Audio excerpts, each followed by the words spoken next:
Jaillit les féministes, vous n'êtes qu'un bande de féministes.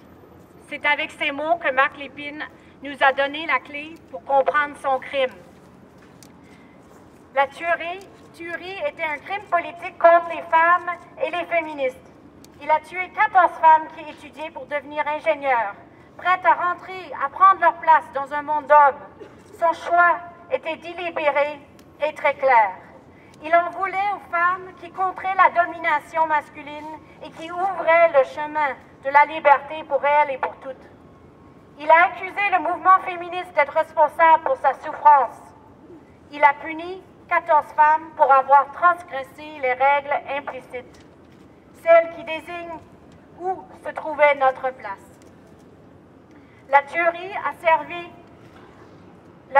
servi un avertissement à toutes les femmes qui se voulaient pour elles et pour les autres un monde égalitaire. C'était un rappel brutal, un rappel que le changement provoque parfois des ressacs violents. D'autant plus que dans les semaines, voire les années qui ont suivi, des pans de la société a poursuivi l'attaque. Penchons-nous plutôt sur le verbiage sectaire et subreligieux du clergé féministe, disait-on. C'est la faute aux féministes, on se plaisait à dire. Ce n'est pas sans rappeler la tendance à blâmer les femmes et les victimes et à les contraindre au silence. Notre parole n'était pas permise dans l'espace public. Selon plusieurs, le féminisme était allé trop loin. Pour d'autres, c'était le geste d'un simple fou. Ce sont des stratégies pour contraindre au silence, pour banaliser, pour excuser, pour fuir la responsabilité collective.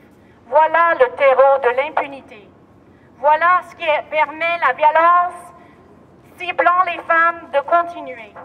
Lorsqu'une société peine à se regarder, peine à admettre comment elle produit cette violence ciblée, lorsque cette société ne responsabilise pas pleinement ces hommes qui nous agressent, lorsqu'elle préfère regarder le chemin parcouru que de regarder ce qui se passe encore aujourd'hui, elle donne permission à la violence de continuer.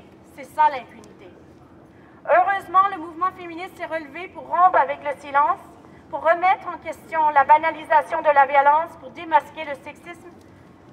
Heureusement que les femmes dénoncent plus rapidement aujourd'hui la violence qu'elles subissent.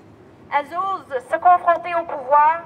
Pensons à celles qui, comme à la GRC en ce moment, dénoncent le harcèlement sexuel alors que l'institution nie tout.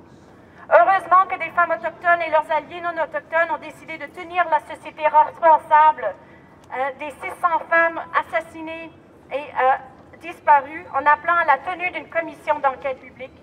Heureusement, des jeunes femmes dénoncent le sexisme des humoristes et provoquent des débats de société. Heureusement, des féministes congolaises dénoncent le recours au viol par les forces armées venues faire la guerre ou venues faire la paix. Heureusement que les maisons d'hébergement, les CALAX, les centres de femmes existent pour accueillir les femmes qui entrent dans une démarche pour retrouver leur liberté.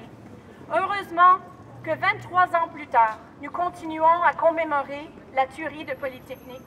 Nous sommes là pour dire que nous sentons le devoir de souvenir et de nommer. Nommer le fait que le féminisme n'a pas fait son temps. Le mouvement sera là et encore pour affirmer le droit de toutes les femmes à la vie, à la sécurité et à la liberté. Oui.